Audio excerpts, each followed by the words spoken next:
So before we wrap this up, I want to give you the opportunity to speak about anything that we didn't cover that you think is important. After all, like, I'm a Canadian dude. I really don't have any, uh, I'm not Palestinian. I'm not Israeli. I don't really have any ties to the situation except that I found myself very passionate about it. So I want to give you, of course, the platform to say what you need to say. Um, so is there anything else that you want to bring up that we haven't touched on? Mm, anything else? I think for me, the most important part of what I'm trying to do is the humanization aspect.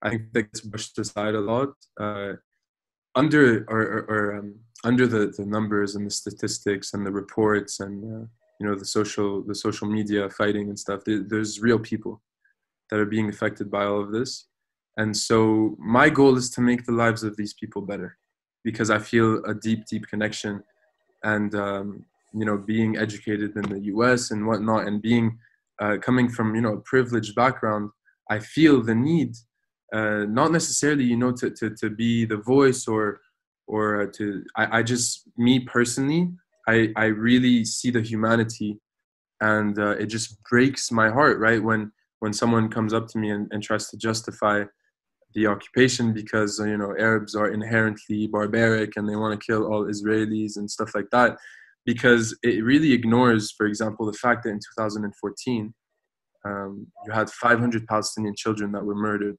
in Gaza, and you had people that are people still try to defend that by saying Hamas, human shields, and whatnot, and they ignore the very real consequences of having a generation of children that grow up traumatized, right? They grow up, they've lost everything.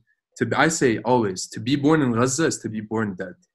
Currently, it's an open air prison. You have no opportunities. Unemployment is at 65%, and these are real people. These are real people with aspirations just like you and me.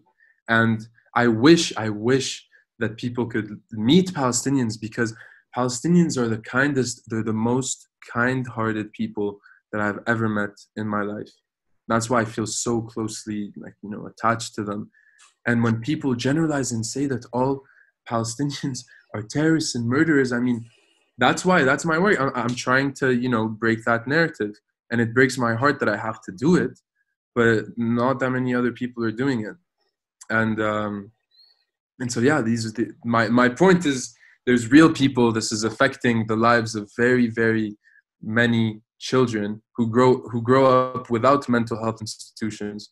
You have, I think it's 9 out of 10 children in Gaza that suffer from PTSD or suffer from depression.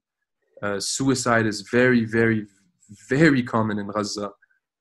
So there needs to be justice. There really needs to be justice, and there needs to be an acknowledgement of the suffering on both sides, which is why conversations are very important. Conversations where we look to listen, not just to look good or to try and counter. And because I got a lot of people telling me like, oh, you were too kind to Rudy when you debated, or you weren't good, you didn't make any good points. That wasn't the point. Wasn't to destroy Rudy. No, the point is to understand and to make people understand that there's human beings involved in this. And when you talk about human beings, you need to be empathetic and you need to understand the context of the situation in order to move forward. Because a lot of people aren't thinking about moving forward. That scares them, and they've never been exposed to that. And I think that for me, I just want to make the lives of children in Gaza and in the West Bank and in Tel Aviv and wherever it is in this land. I want to make the lives better, and I want kids in Gaza to look up to me instead of a Hamas leader. That's my goal, and that's what I have to say about that. Well, Marwan, thank you. That was very well said. I want to say thanks again for Yeah, man. chatting with me today. This was very awesome. I hope we get to do it again, and we'll be keeping in touch for sure. Yeah, I think it's really important what you're doing. Being a representative, getting your voice out there with this type of level-headed and empathetic mindset, I think is so important. Like I said, those radicals like to scream from the top of the buildings, but it's guys like you that that want to listen to the other side and bridge that divide. That's what's important, I think. So thank you very much for using your platform and speaking out about this. Thank you, man. I appreciate it. Take care. Yalla. Yalla. Peace. Salam. Salam.